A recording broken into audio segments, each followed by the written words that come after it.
سود انسانیت کے ساتھ جنگ، سود اپنے بہن بھائیوں کے ساتھ جنگ، اور سود قرآن کے ساتھ جنگ، اور سود ایک ایسی جنگ جو میدان حشر میں مخلوق خدا میں سے وہ ملعون جو سود کا کاروبار کریں گے انہیں اپنے خدا کے ساتھ ہتھیار پکڑ کے لڑنا پڑے گا.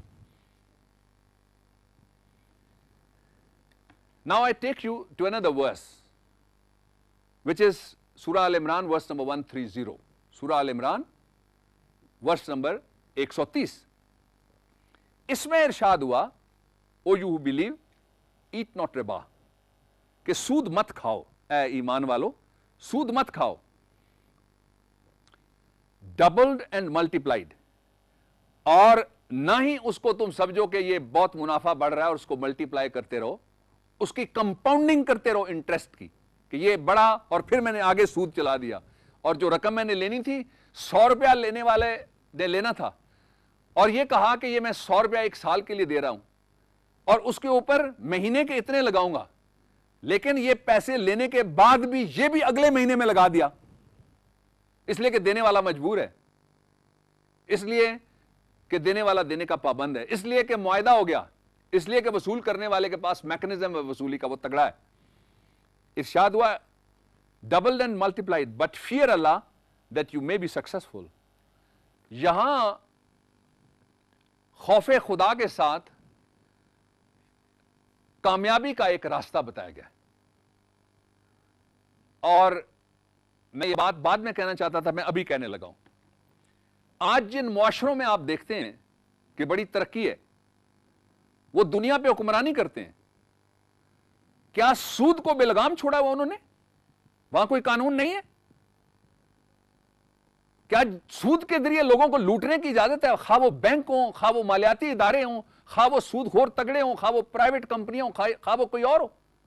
کیا ان کو اجازت ہے؟ جواب ہے نہیں. میں آپ کو مثال دینے لگا ہوں امریکہ کی، اور امریکن کانگریس نے ایک قانون بنایا جس کا نام ہے ریکو، RICO، ریکو. اور اس قانون کے مطابق انہوں نے یہ کہا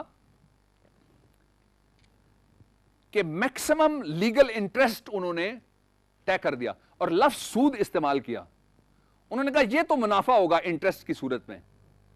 اس سے اوپر جو ہوگا وہ یوزری ہے، وہ سود ہے.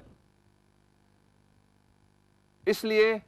آج جس کی سب سے بڑی مثال ترقی کی اور تمدن کی اور تقدم کی دی جاتی ہے کہ ان کے پاس بڑے خزانے ہیں، ان کے پاس بڑی قوت ہے، ان کے پاس بڑی طاقت ہے اور دنیاوی سارے وسائل ان کے پاس آ گئے ہیں، اس معاشرے کے اندر بھی جو ان کا سینٹ ہے اور جو ان کی قومی اسمبلی ہے، اس نے ریکو کے نام کا قانون بنا کے لاگو کر دیا، جس کے ذریعے بتا دیا کہ تمہیں سود لینے کی اجازت نہیں ہے. اور اس کا ایک اور جو امپورٹنٹ ایسپیکٹ ہے اس کا، وہ یہ ہے کہ اس کے اوپر باقاعدہ قانون موجود ہے کہ پرائیویٹ ٹرانزیکشنز جو ہیں، میں نے آپ سے کاروبار کیا، آپ نے ان سے کاروبار کر لیا، بحیثیت فرد یا بحیثیت ادارہ کوئی چھوٹا موٹا کاروبار ہو گیا گورنمنٹ کے علاوہ بھی، اس کو بھی وہ ریگولیٹ کرتے ہیں ٹو کنٹرول دی یوزری، ربا کے اوپر، سود کے اوپر کنٹرول کرنے کے لیے. اور یہ ساری انفارمیشن اگر کوئی لینا چاہے تو مجھ سے بھی اس کو اویلیبل ہو سکتی ہے، لاز اینڈ قرآن کے ذریعے بھی اس کو مل سکتی ہے، اور نیٹ کے اوپر بھی یہ انفارمیشن پڑی ہوئی ہے. ادھر دیکھنے کی ضرورت ہے کہ جس معاشرے کی ہم بات کرتے ہیں اور اس سے اختلاف بھی کرتے ہیں ہزار پہلو سے، لیکن دنیاوی ترقی کے اعتبار سے بڑا کامیاب معاشرہ ہے، وہاں پہ بھی سود کے اوپر ایک قدغن ہے، سود کے اوپر ایک تہدید ہے، سود کے اوپر ایک تلوار لٹک رہی ہے، سود کے اوپر ایک حد لگی ہوئی ہے.